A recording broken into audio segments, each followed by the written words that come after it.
Hi అండి, welcome back to happy recipes. నేను మీ స్వప్నని. ఈరోజు వీడియోలో ఒంట్లో వేడిని తగ్గించే పాయసం అండి. పెసరపప్పుతో ఇలా పాయసం చేశారంటే దేవుడికి నైవేద్యంగా చేయడానికి బాగుంటుంది. అలాగే మనము రోజు ఒక కప్పు తీసుకున్న మన బాడీలో ఉన్న వేడిని తగ్గించుకోవచ్చు. ఇప్పుడు వచ్చేది సమ్మర్ కాబట్టి ఇలాంటి పాయసం చేసుకొని రోజుకు ఒక కప్పు తిన్నా కూడా చాలా మంచిది. కాబట్టి తప్పకుండా ట్రై చేయండి. టేస్ట్ కూడా చాలా బాగుంటుంది. అంత టేస్టీ అయిన పాయసంని ఎలా ప్రిపేర్ చేసుకోవాలో చూసేద్దామా మరి. ముందుగా నేను ఇక్కడ ఒక కప్పు సగ్గుబియ్యం తీసుకున్నానండి. సగ్గుబియ్యం అంటే సాబుదాన్ అంటారు కదా, వీటిని నేను ఇక్కడ మరీ చిన్నవి కాకుండా మీడియం సైజులో ఉన్నవి తీసుకున్నాను. మీరు లావువైనా తీసుకోవచ్చు, చిన్నవైనా తీసుకోవచ్చు అండి, ఏవైనా తీసుకోవచ్చు. ఒక కప్పు తీసుకున్నాను. ఏదైనా ఒక కప్పుతో కరెక్ట్గా మెజర్ చేసుకోండి. ఇప్పుడు వీటిని ఒక 2 సార్లు వాటర్ పోసి శుభ్రంగా కడుక్కోవాలి. ఒక కప్పు మెజర్తో చేసుకున్నారంటే మీకు పాయసం కూడా పర్ఫెక్ట్గా వస్తుంది. టేస్ట్ కానీ స్ట్రక్చర్ కానీ పర్ఫెక్ట్గా వస్తుంది. కాబట్టి మీ దగ్గర ఉన్న ఏదో ఒక కప్పును మెజర్మెంట్గా చేసుకోండి. ఇలా శుభ్రంగా కడుక్కున్నాక ఇప్పుడు దీంట్లోకి ఒక కప్పు సగ్గుబియ్యంకి ఒక కప్పు వాటర్ వేసి ఇలా వేసుకున్నాక మూత పెట్టేసి 1 గంట నుంచి 2 గంటల పాటు నానబెట్టుకోవాలండి. ఎందుకంటే తొందరగా ఉడుకుతాయి కాబట్టి ఒక 2 గంటలు నానబెట్టుకుందాము. ఇది నానేలోపు నెక్స్ట్ ప్రాసెస్ స్టార్ట్ చేసుకుందాం. ఒక కప్పు సగ్గుబియ్యంకి ఒక హాఫ్ కప్పు పెసరపప్పు తీసుకుంటున్నాను. ఈ పెసరపప్పును ఒక బౌల్లోకి వేసేసుకొని దీన్ని కూడా 2 సార్లు వాటర్ పోసి శుభ్రంగా కడుక్కోవాలి. పప్పులో ఏమైనా ఉంటుంది కాబట్టి ఇలా శుభ్రంగా కడుక్కొని పెట్టుకోవాలి. ఏది తీసుకున్నా మనము కడుక్కోవడం అనేది చాలా మంచిదండి హెల్త్కి. కాబట్టి ఇలా శుభ్రంగా కడుక్కున్న పప్పును ఇప్పుడు నెక్స్ట్ స్టవ్ పైన కుక్కర్ పెట్టేసుకొని దాంట్లోకి 1 టీ స్పూను నెయ్యి వేసుకోవాలి. ఇలా నెయ్యి వేసుకున్నాక మనం కడిగి పెట్టుకున్న పెసరపప్పును వేసి కొంచెం ఫ్రై చేసుకోవాలి. ఒక 2 నిమిషాల పాటు ఫ్రై చేసుకోవాలండి. మంచి వాసన వచ్చే వరకు కొద్దిగా లైట్గా కలర్ కూడా చేంజ్ అవుతుంది. అప్పటి వరకు ఫ్రై చేసుకోవాలి. మీరు కావాలంటే కడగక ముందే కూడా ఫ్రై చేసుకొని మళ్ళీ కడుక్కోవాల్సి వస్తుంది. కాబట్టి అలా అయినా చేసుకోవచ్చు, మీ ఇష్టం అండి. ముందు కడుక్కున్నాక ఇలా వేసుకున్న పర్వాలేదు, లేదంటే ఫ్రై చేసుకున్నాక కూడా కడుక్కోవచ్చు. ఇలా కొంచెం ఫ్రై అయ్యాక ఇప్పుడు దీంట్లోకి 1.5 కప్పు వాటర్ వేసుకోవాలి. మనం హాఫ్ కప్పు పెసరపప్పు వేసుకున్నాం కదా, 1.5 కప్పు అనేది పర్ఫెక్ట్గా సరిపోతుంది. పప్పు కూడా మనకు మెత్తగా ఉడకాలన్నమాట. ఇలా వాటర్లోకి పప్పునంతా కలిపేసుకున్నాక ఇప్పుడు మూత పెట్టేసుకొని ఒక 3 విజిల్స్ వచ్చే వరకు ఉడికించుకోవాలి. 3 విజిల్స్ వస్తే పప్పు అనేది మెత్తగా ఉడుకుతుందండి. కాబట్టి 3 విజిల్స్ వచ్చేలోపు ఈ పప్పు ఉడికేలోపు మనము ఇంకొక స్టవ్ పైన ఇంకొక బౌల్ పెట్టేసుకొని దాంట్లోకి 1 కప్పు బెల్లం తీసుకోవాలి. నేను ఇక్కడ 1 కప్పు పర్ఫెక్ట్ మెజర్మెంట్తో చెప్తున్నానండి. 1 కప్పు సగ్గుబియ్యంకి 1 కప్పు బెల్లం అనేది తినే వాళ్ళకైతే, మామూలుగా తినే వాళ్ళకైతే స్వీట్నెస్ అనేది పర్ఫెక్ట్గా సరిపోతుంది. లేదు ఇంకొంచెం కావాలంటే ఇంకొక హాఫ్ కప్పు వేసుకోవచ్చు. దాంట్లోకి 1 కప్పు వాటర్ వేసుకొని, బెల్లం మనకు ఎలాంటి పాకం అవసరం లేదండి, జస్ట్ బెల్లం కరిగిపోతే సరిపోతుంది అంతే. చూడండి, ఈ విధంగా బెల్లం కంప్లీట్గా కరిగిపోతే సరిపోతుంది. ఇప్పుడు స్టవ్ ఆఫ్ చేసేసుకుని దీన్ని కంప్లీట్గా చల్లారనివ్వాలి. ఇప్పుడు దీన్ని పక్కన పెట్టేసుకోవాలి. పక్కన పెట్టుకొని నెక్స్ట్ పప్పు కూడా విజిల్ పోయింది చూడండి. ఒకసారి మూత తీసి పప్పు ఉడికిందేమో చూసుకుందాం. మనం వేసిన వాటర్కి పర్ఫెక్ట్గా ఉడికిపోతుందండి పప్పు అనేది మెత్తగా. చూడండి, మెత్తగా ఉడికిపోయింది. మీకు ఎక్కడైనా పప్పులాగా అనిపిస్తే ఇలా స్పూన్తో కానీ లేదంటే పప్పు గుత్తి ఉంటుంది కదా, దాంతో అయినా స్మాష్ చేసుకోవచ్చు. చేసుకున్నాక పప్పుని ఇలా మెత్తగా చేసేసుకున్నాక ఇప్పుడు దీన్ని పక్కన పెట్టేసుకోవాలి. పక్కన పెట్టుకొని నెక్స్ట్ మిగతా ప్రాసెస్ని స్టార్ట్ చేసుకుందాం. మనం ముందుగా నానబెట్టుకున్న సగ్గుబియ్యంని చూద్దాము. చూడండి, వాటర్ అంతా లాగేసుకొని అవి కొంచెం లావుగా అయ్యాయి. ఇవి మనము మెత్తగా కూడా అయిపోతాయి. చూడండి, ఇలా చేయితో అంటే ఈ విధంగా అవ్వాలన్నమాట. ఇలా అయితే మనకు సగ్గుబియ్యం అనేది దాదాపుగా నానిపోయి ఉంటాయి, తొందరగా ఉడుకుతాయి అన్నమాట ఇలా నానబెట్టడం వల్ల. ఇప్పుడు దీన్ని పక్కన పెట్టేసుకొని స్టవ్ పైన ప్యాన్ పెట్టుకోవాలి. మనం పాయసం దేంట్లో చేసుకోవాలనుకుంటున్నామో ఆ ప్యాన్ని పెట్టేసుకోవాలి. దాంట్లోకి 1 కప్పు సగ్గుబియ్యంకి 3 కప్పుల వాటర్ వేసుకోవాలి. ఆల్రెడీ మనం అందులో 1 కప్పు వేసాం కాబట్టి 3 కప్పులు దీంట్లో వేసుకుంటే 4 కప్పులు అనేది పర్ఫెక్ట్గా సరిపోతాయి. ఇలా 3 కప్పులు వేసుకున్నాక ఇవి మరగన అవసరం లేదండి, జస్ట్ వేడైతే సరిపోతుంది. చూడండి, ఈ విధంగా వేడైపోతే సరిపోతుంది. ఇప్పుడు దీంట్లోకి సగ్గుబియ్యంని వేసేసుకోవాలి. ఇలా అన్నీ వేసేసుకున్నాక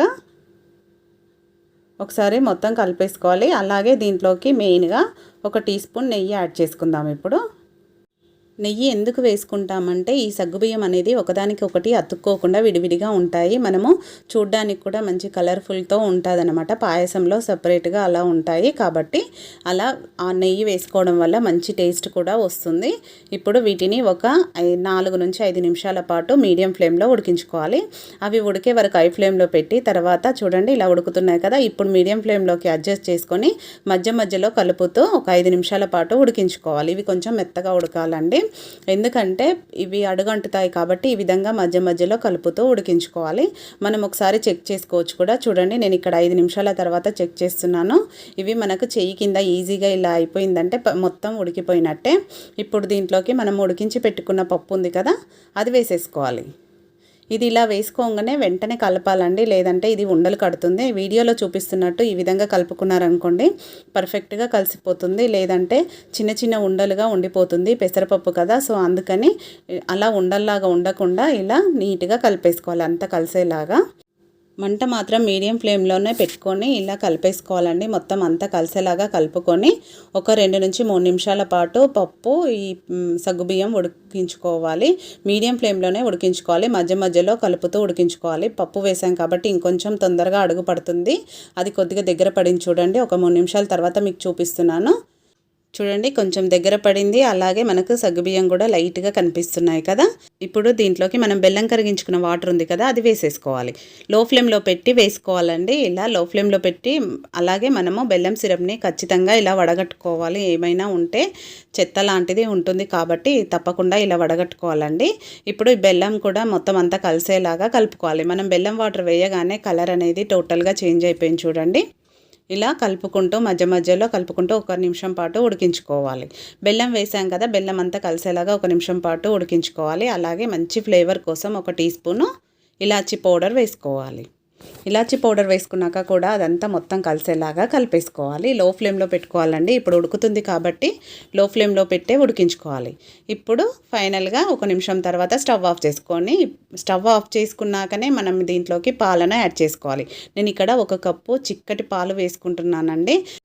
మీరు వీలైనంత వరకు చిక్కటి పాలు వేయడానికే ట్రై చేయండి. అలా వేస్తేనే టేస్ట్ అనేది చాలా బాగుంటుంది. మీరు పల్చటివి వేస్తే మాత్రం అంత టేస్ట్ ఉండదు. కాబట్టి ఫుల్ క్రీమ్ మిల్క్ 1 కప్పు వేసుకోండి. అలాగే మరిగించిన పాలనే వేసుకోవాలి, పచ్చి పాలు వేయొద్దండి. మరిగించుకున్న పాలే వేసుకోవాలి. అవి చల్లగైనాక వేసుకోవాలన్నమాట.